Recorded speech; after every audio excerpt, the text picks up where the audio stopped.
All right, what's happening, Lou? Hello. We're So we're live, live, a lot rocking of and things rolling. going on. Happy How are you Friday. doing? Amazing, man. How about yourself? Doing good.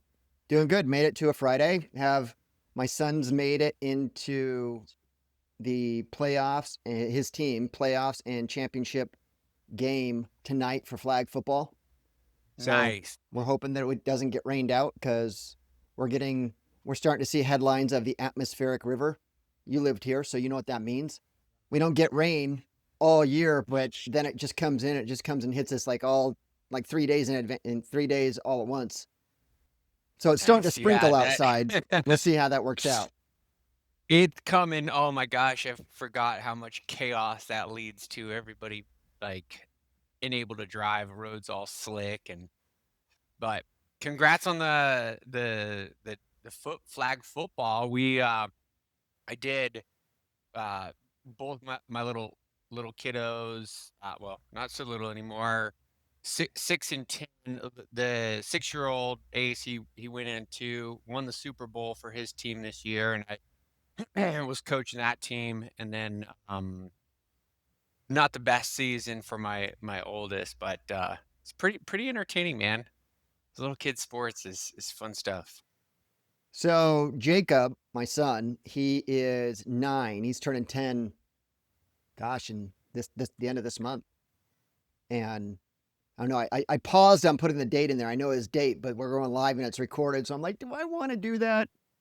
Not. Eh. I started processing is that I just got an email about uh, the VPN saying that there was information on the dark web and it's talking about this. And so I'm starting to think, I'm like, we put so much information out there anyways. So, but Yeah. there's a lot of little nuances that I should probably keep Try quiet. try to filter out. Yeah. But uh, so he was on the championship team last year and I was the assistant coach. And then I'm the head coach in this league. We had a hard time the first 3 or 4 games, but then I came up, this will be no surprise to you. Then I came up with a system. Yeah. And it wasn't my system. I did some research on kids flag football. And Yeah. I came across and I found an influencer. I found a guy. He has an app, he has plays, he has a system in it. So I bought it. Yeah. And Right? uh, to, to, to, to paraphrase it, I just show up now. I don't have anything with me. But what I've done is I've color coded each position and I Yeah. have Wristband. wristbands, the workout wristbands that are the Yep. same color. And then I have 4 plays on one side of a printout and then 4 plays on the back for each position. And I laminate it. So all I do is each player gets a wristband. When we huddle up, I'm like, this is the play we're doing. You're quarterback. Everyone else see where the spot is. You see where you're going. So and so's getting the ball. Everyone know what they're doing? They're like, yeah. Yeah. So we go and do that. And we haven't lost a game since. So, Jeez, man. Yeah, I freaking love it. Yeah. I do the wristbands as well, oh, do and you? yeah, it's easy for them to comprehend, right? I'm It's red. I so go easy. I here. do the same formation. We Yeah. just run play a little bit of variance, but we just run the same formation, different plays. And at that age, I can run the same play from either side, and the other kids Right. aren't going to catch on to it.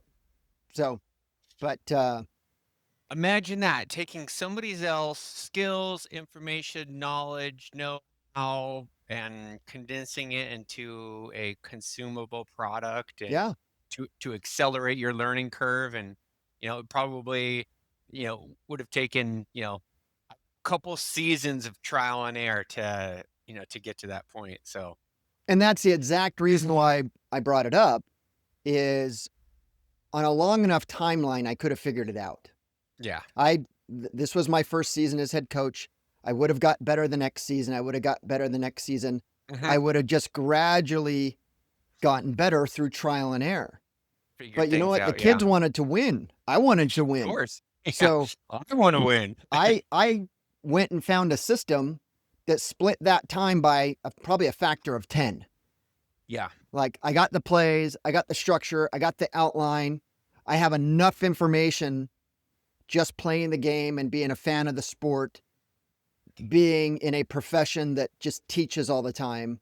Yeah, I had all of that. I just needed to make sure I could plug myself into the system. And that's exactly what you and I do when it comes to real estate agents and mortgage professionals. So it's I just, love it. I have my rucking system, Semper Ruck. In fact, Yep. you'll notice if you go, I spent a lot of time. I've really dived into the whole AI, and if you go to if you just go on Google Brett Matsuura, you're gonna see everything just everything is just aligned with it. You go to Nice. LinkedIn, you go to Facebook, you go to TikTok, they all have the Yeah, same image banner. My website is up. It's the first thing that comes up. It's very clean. Everything is just all tied together. And Semper Ruck is going to be coming next onto that. I love that. Um, did you go leave the dude a review from the football training? No, Go do that right I now. need to do that. Let me, T Take your little snippet and go give that small business owner the love he that deserves. is, I am, I am Put those ashamed positive that I vibes didn't, out I'm there. ashamed that I didn't think about that.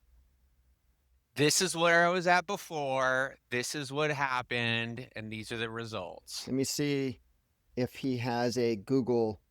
Okay. So problem number one, he doesn't have a Google business page, but he does have a YouTube page because that's where I learned a lot of the stuff. So Probably got somewhere to do reviews. I'm gonna have Not to. to put I'll more on look. I'll find it. not to put more on your plate, but No, it's worth it. it's It's worth it to do. that's one of those things, like, I try to do my best when something like that, especially something that's like a low ticket, like, I mean, it's, um, yeah, man, little things like that mean so much to somebody that's put that time, effort, and energy into, like, building that platform too. He's made it so affordable. Like he has this software, and I'll give a plug right here. Is Playmaker X is Okay, what I use, and he's made it to whereas all the plays are just right there pre-done, and I can mix and move gorgeous. it. I can print them out. So, and it's God, it's like $7 a month, and I have full access to it. I can print things out. I'm gonna there's 8 players on my team, and it's really hard to figure out how to do a scrimmage of when you're doing a 6-on-6 sport when you only have Mhm, 8 players. But then I was watching another coach yesterday. There's still that capacity that I have to watch, be present, yeah, always be receptive. So I saw this other coach who's been teaching what I understand. She's also teaching club. It was on the girls flag football. But the coach has been teaching club, and this is like her 6th season. So I'm sitting there watching her, and she's scrimmaging 4-on-4. Light bulb. I'm like, why didn't I do that? wait a minute. So now I'm gonna go and I'm gonna go find plays that are 4-on-4 just to run for practice that just have that just teaches the routes and then Yeah, teaches the zone for I practice. love it. So, but that's the same thing that Perfect. we do. I mean, it's no different. That the Yeah. process, the outline is the same. Who would you say now? We are in November. We are 1 week away from what I call the 5th season, Yep. from holiday season. That is when real estate, the mortgage industry, it grinds to a halt. The odds of you originating a lead and closing this year is practically close to zero. Now, if you originated the lead 45 days ago, if you don't get it into escrow within this next week or so, those odds still are like pretty close to the bottom Right. quartile on that. But business planning is a big thing, and so that's what I've been doing. I've been going out and I've been speaking in person, and it's really interesting. I've seen a common thread, and it's a common thread that just goes, it repeats every single year. It's Yep. no different across any type of brand, any type of company. What I find is that their business planning is not business planning. Their business planning is goal setting. And it's very uniquely different. And I shared this with the last group that I spoke with. I went up into the high desert and I spoke with them. I said, don't just do goal planning. Yes, it's important. Number one, you have to go back and see what your last 12 months look like, source every single one of your closed transactions. Now, the average agent in California does like 6. It's not going to take a whole lot of time. Now, if you go to Salt Lake City, Utah, like where I'm from or where you're from, you probably have agents who are doing 20, 30 transactions. Might take a little bit longer. But you still have to source it. Where did it come from? What activity did it come from? If you don't know where it came from, it's luck, which is not, you can't duplicate the luck. But then you go into, okay, well, here's what I want to do. Here's my goal. If you did 6 and you want to do 12, okay. You're doubling your business if you're in California. That's like 6 million in production. So that's great that you want to set that as your goal. But if everything that you're doing got you to 6, you now need to come up with a plan to A, keep that going, and B, what are you going to do to double your efforts? Because if you're going to 2x your efforts, you either A, have to do 2 times what you've been doing, which if you only have a sphere of influence, you can't 2x what you're getting out of your sphere of influence. You've got to do something different. So what I want to know when it comes to you and what you're doing with Agent Flywheel is you've got to have some people who are just crushing it and you've got to have some people who aren't. What are the people that are crushing it doing specifically when it comes to lead generation? So you bring up a really good topic here, and I love this, and I love the differentiation between goal setting and business planning. So we did, um, going back to the beginning of this year, we did this internally for us, like who are our clients that are our most profitable, easiest to serve, easiest to get best results. Clear, and they're clearly the same one, the ones that are producing results, and did a full deep dive on, okay, what's the commonalities between all of these folks. And it was, um I wouldn't say it was a surprise, but it was just, it crystallized, made everything clear for us, of a road to help as many people to hit the numbers. So one of the biggest, so working with loan officers predominantly, um, the number one correlating thing across the board for the people who are consistently producing very respectable numbers, even in this market, they they had referral partners that they worked with that was consistently sending them business. So on average right now, just for example, on our deep dive, lenders that were producing anywhere between 30 and 50 million on average had 26 active agents that they were working with. Just below that mark, 20 million in production, they had on average 14 agents that they were working with. So we helped align a big part of our structure around, okay, how do we get our lenders in front of more agents? How do we get those agents to want to continue to work with them and send them business? And help spawn a uh, an AI agent that goes out, gets referral partners for our lenders, starts conversations, brings them together. And then the second portion of our AI, where it helps them take their existing listings that are on the market and promote it across social media organically to help generate free buyer leads.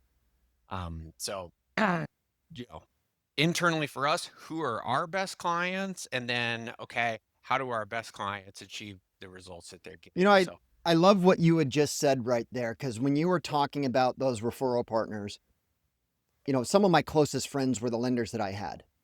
The mhm, challenge that I had being on the real estate side of things was reciprocity, is that these leads kept going out and I wasn't getting things back in return.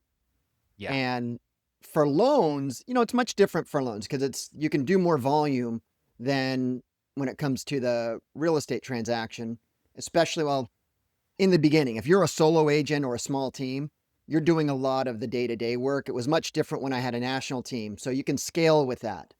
But what I heard you say is the value that comes with the lender is that they're doing B2C promotion. They're helping generate the lead, and they're working with the agent, because the other key to it, it's not all real estate agents are created equal. And if you listen to the National Association of Realtors, I think it was last year, it went everywhere, is that like 87% of real estate agents don't do anything.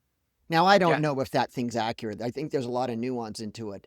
Now, I do think that probably half of them are, probably my own perception from being an operator and being in the business. I would probably say that at least 50% aren't really doing much of anything at all. Um, but that's the key, is that you got to bring value. It's, Yeah. if you're a lender going after an agent, what's the value for them to work with you? And then now for an agent, if you're going after what source business can you do? We've talked about this, is number one, you've got to be very, very present and authoritative within your local market area, become the go-to person.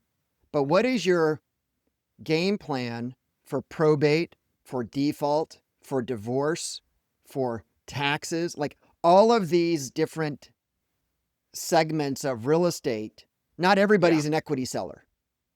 And some of them are equity sellers, but they have other problems going on. Like, how are you Right. solving for that? And how are you positioning yourself Yeah. to get that? I think that if agents, they could go and get referral apartments with divorce attorneys, with probate attorneys, Yep. with, yeah, I mean, so that's a good way. They could take your plan and just kind of run with that, reach out to these different professionals and start building that relationship that way. Yeah. Authority, Um, go ahead. I was going to say one thing that's much different now than what it was. My biggest challenge is changing people's behavior. And that's really my job. And for what I do is teach a new skill and change behavior.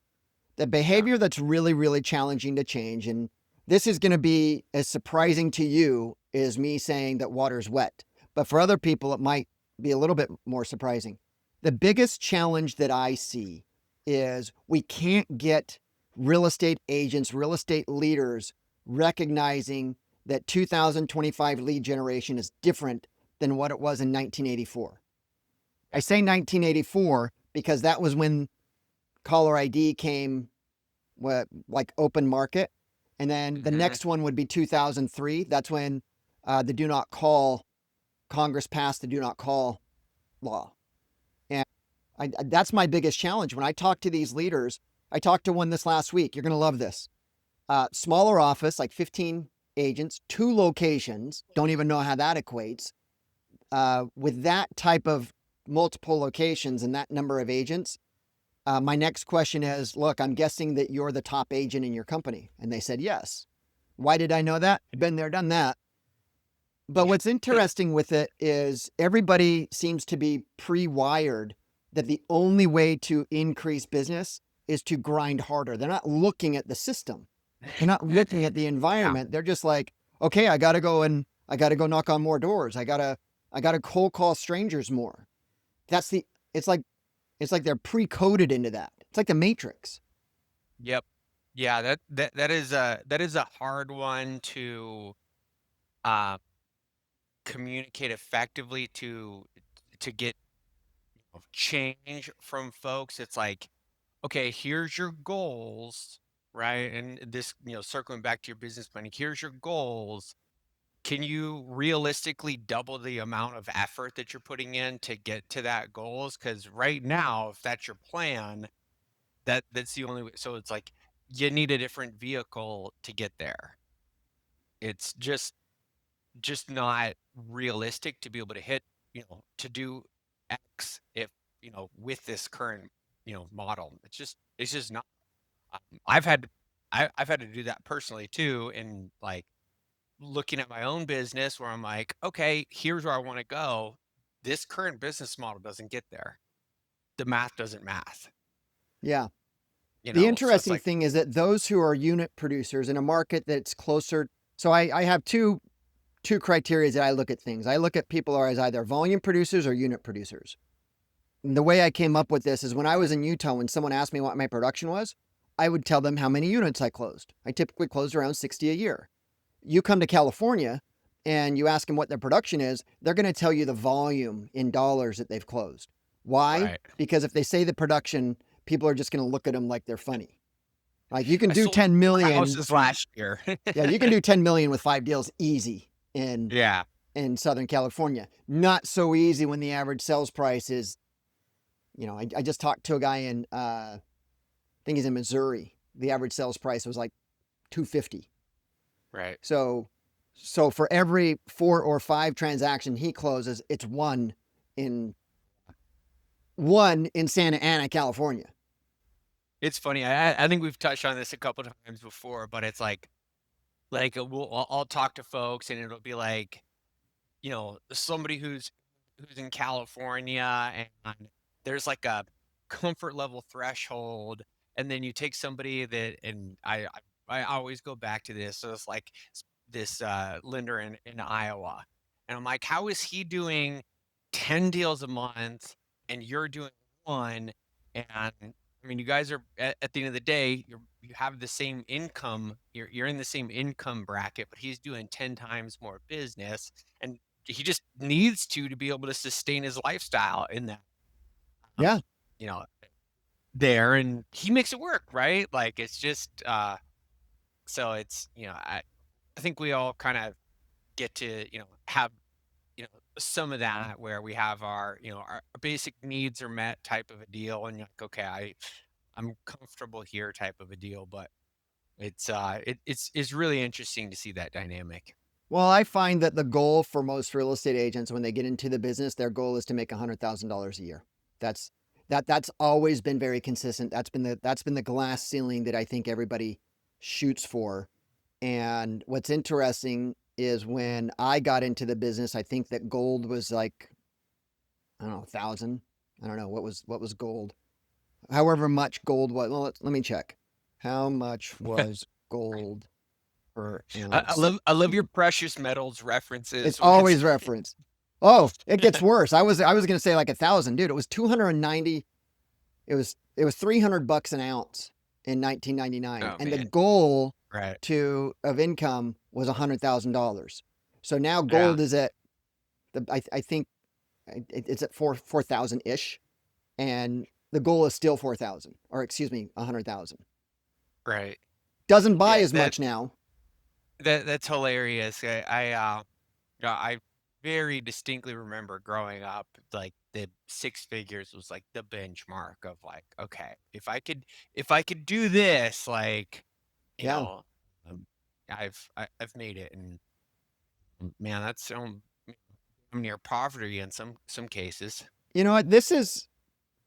I just had this thought come into my mind. This is actually pretty sad. Because if gold was, let's say at the year 2000, let me go there. Let's just say 300. It says 275 depending on the month, but let's just go 300. And gold's at now 4,000. That's more than a 10 multiple, which Right. means that $100,000 in 2000 is equatable to $1 million Yep. now. And I don't remember living like a millionaire back in 2000. Right.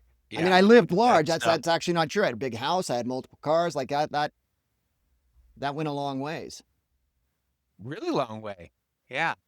No, your precious metals. I saw something the other day, and it was Robert Kiyosaki, and he was like, he was getting ready to pay for like his new like dream home type of a deal. And they're like, "Don't you think this is like a lot? Like, doesn't that seem?" He's like, "Nope, not at all." And he's like, "You want to know why?" He's like, "Because I'm using gold that I purchased back on this date. So this house is costing me $50,000, not 5 million, 50 grand." He's like, "So for me, buying this home was $50,000. So no, it's not expensive." I like Robert Kiyosaki. You And know, he's a Marine. Did you know that? I I did not know that. He is. That's There you go. Of course, I like knowing little fun facts of these influencers that are cut from the same cloth. I got a little tidbit that you'll probably appreciate. So for Veterans Day, happy Veterans Day, by the way. Thank you. So went into my kiddos' school. They did a little singing presentation, and they had some vets come up, and one of them was like his parting words to all the kids after his little spiel was he taught them all the hoo-ah. He's like, and it can mean anything you want it to be. It can be yes, it could be no, it could be, all of this. Mm. So later on that day, my oldest comes home from school, and he was like, uh, we do this thing after school. It's like high, low, buffalo. So it's like, tell me like your highlight of the day, low of the day, and then like a random thing rather than like, how was your day? Um, and his buffalo was that they outlaw or they forbid the kids from saying 6 7. Oh He's like, gosh. so Thank he's you. like, so he he's like, he's like, so all the kids started running around going, "Hoo wah wah." That's funny. So it was an army guy then Yeah, that came up and said yeah, that. yeah. I was so anyway, That's funny. fun little tidbit to tie some stuff together there. I'm gonna adopt that, the high low buffalo. I like how that rhymes, and I do the same thing. But I just ask him what was the best thing of your day, what was the worst thing of your day. I didn't ask anything random, but Yeah. I'm gonna adopt that. High low buffalo. It's a system. That's a kid follow up Yep. end of school system that I'm now Yep. going to implement from Luke Darling. I like it. There you go. All right. So with that, we are at time, my friend. It's always great to Beautiful. catch up with you, and we'll catch next week.